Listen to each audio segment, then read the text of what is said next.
Hi guys, രാജി ഇന്ന് ഇവിടെ എൻ്റെ അടുത്ത് വന്നിരിക്കുന്നത് എന്തിനാണെന്നറിയാം? എന്നെ ചോദ്യം ചെയ്യാൻ. 10 ചോദ്യം ചോദിക്കണമെന്ന് പറഞ്ഞുകൊണ്ടാണ് കുറേ 10 ചോദ്യങ്ങളും തയ്യാറാക്കിയാണ് വന്നിട്ടുള്ളത്. ചോദ്യം നിങ്ങൾ എന്താണ് എന്നതിനെക്കുറിച്ച് ഒരു ഐഡിയ എനിക്കില്ല സത്യം പറഞ്ഞാൽ. ഇവള് ചോദിക്കുന്ന ചോദ്യത്തിനനുസരിച്ചുള്ള ഉത്തരമേ എനിക്ക് പറയാൻ കഴിയൂ.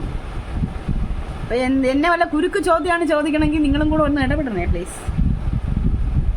ചോദിക്കട്ടാ? First question. ഓക്കെ. പുനർജന്മത്തിൽ വിശ്വസിക്കുന്നുണ്ടോ? നോ, പുനർജന്മത്തിൽ വിശ്വാസമില്ല. ഈ ജന്മത്തിൽ മാത്രമുള്ള വിശ്വാസമേ ഉള്ളൂ. അടുത്ത ജന്മത്തിൽ ഞാൻ വീണ്ടും മറ്റൊരാളായിട്ട് ജനിക്കും അങ്ങനെയൊന്നും വിശ്വസിക്കാനുള്ള മൗഢ്യം എനിക്കില്ല. മൗഢ്യം എന്ന് വെച്ചാൽ ഒരു ബുദ്ധിമോശം എനിക്കില്ല എന്ന്. അഥവാ അങ്ങനെ ഒരു ജന്മം ലഭിച്ചാൽ പുരുഷനായിട്ട് ജനിക്കാൻ ആഗ്രഹമുണ്ടോ? നോ, പുരുഷനായിട്ട് ഒരു കാരണവശാലും ജനിക്കണ്ട. എനിക്ക് സ്ത്രീയായിട്ട് ജനിച്ചാൽ മതി. എന്തിനാണ് അങ്ങനെ ആഗ്രഹിക്കുന്നത്? അങ്ങനെ ആഗ്രഹിക്കുന്നത് എന്തിനെന്ന് പറഞ്ഞാൽ, ഞാൻ ഈ ജന്മത്തിൽ സ്ത്രീയായിട്ട് എനിക്ക് ജന്മം കിട്ടിയതിന് ഞാൻ എൻ്റെ മാതാപിതാക്കളോടും ദൈവത്തോടും ഞാൻ ഒരുപാട് കടപ്പെട്ടിരിക്കുന്നു. കാരണം ഈ ജന്മം കിട്ടിയ സ്ത്രീ ജന്മം ഞാൻ ഒരുപാട് ആസ്വദിച്ചാണ് ജീവിച്ചത്.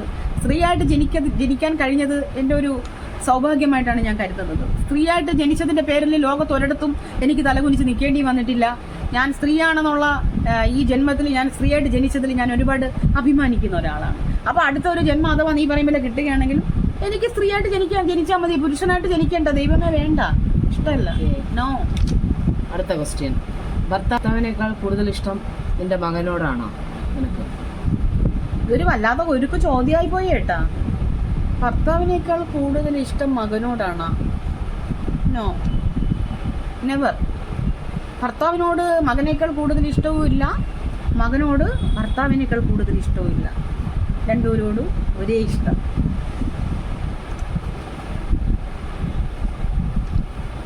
പിന്നെ അടുത്ത ക്വസ്റ്റ്യൻ. നിന്റെ അമ്മയെ കാട്ടി നിന്നെ ഡീപ്പായിട്ട് സ്നേഹിക്കുന്ന വേറെ ആരെങ്കിലും ഉണ്ടോ? അമ്മയേക്കാൾ കൂടുതലായിട്ട് എന്നെ സ്നേഹിക്കുന്ന വേറെ ആരെങ്കിലും ഉണ്ടോ? No, never. അങ്ങനെ ആരുമില്ല. എൻ്റെ അമ്മയെ പോലെ എന്നെ ഇത്ര സത്യസന്ധമായിട്ടും വേറെ തിരിച്ചൊന്നും തന്നെ ഒട്ടും പ്രതീക്ഷിക്കാതെ, ഒരു കാര്യവും പ്രതീക്ഷിക്കാതെ എന്നെ ആത്മാർത്ഥമായിട്ട് സ്നേഹിക്കുന്നത് എൻ്റെ അമ്മ മാത്രമാണ്. വേറെ ആരും അമ്മയ്ക്ക് തുല്യമായിട്ട് എന്നെ സ്നേഹിച്ചു എന്ന് എനിക്ക് ഒരിക്കലും പറയാൻ സാധിക്കില്ല. നല്ല ക്വസ്റ്റ്യൻ. വരട്ടെ അടുത്ത ക്വസ്റ്റ്യൻ. ആരെങ്കിലും നിന്റെ അടുത്ത് ഐ ലവ് യു എന്ന് പറഞ്ഞിട്ടുണ്ടോ? I love you? നോ, എന്നോട് ആരും പറഞ്ഞിട്ടില്ല. എന്നോട് ഐ ലവ് യു എന്ന് പറയാൻ ആർക്കെങ്കിലും ധൈര്യം വരുമെന്ന് നിനക്ക് തോന്നുന്നുണ്ടോ രാജി? എന്നോടൊന്നും ആരും അങ്ങനെ പറഞ്ഞിട്ടില്ല. നോ, എൻ്റെ ആൻസർ നോ എന്നാണ്. അഥവാ അങ്ങനെ പറഞ്ഞാൽ എന്തായിരിക്കും നിന്റെ പ്രതികരണം? എങ്ങനെ ഐ ലവ് യു എന്ന് എന്നോട് ആരെങ്കിലും പറയുകയാണെങ്കിലാ നോ നോ നോ എന്ന് തന്നെ ആയിരിക്കും എൻ്റെ പ്രതികരണം.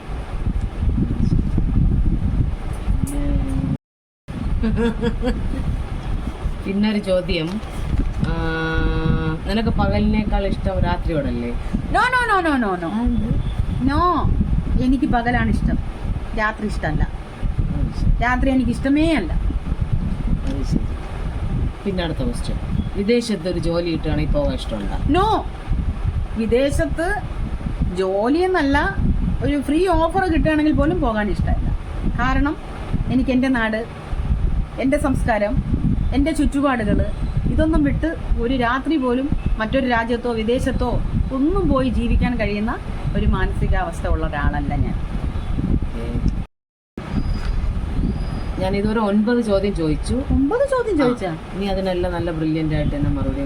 Thank you. ഇനി എൻ്റെ 10ാമത്തെ ക്വസ്റ്റ്യൻ. ഒരു ക്വസ്റ്റ്യൻ ആണ് 10ാമത്തെ ക്വസ്റ്റ്യൻ. അതായത് നീ ഒരു വലിയൊരു കലാകാരിയാണല്ലോ, എല്ലാ തരത്തിലും, പാട്ടിലായാലും അഭിനയത്തിലായാലും ആങ്കറിങ്ങിലായാലും ഒരുപാട് മേഖലകളിൽ, ഡാൻസ് എല്ലാം. അപ്പോൾ അങ്ങനെ ഇരിക്കുന്ന ഒരു അവസരത്തിൽ ഈ കുടുംബത്തിനേക്കാൾ കൂടുതൽ പ്രാധാന്യം കലയ്ക്കല്ലേ നീ കൊടുക്കുന്നത്? No no no no no no.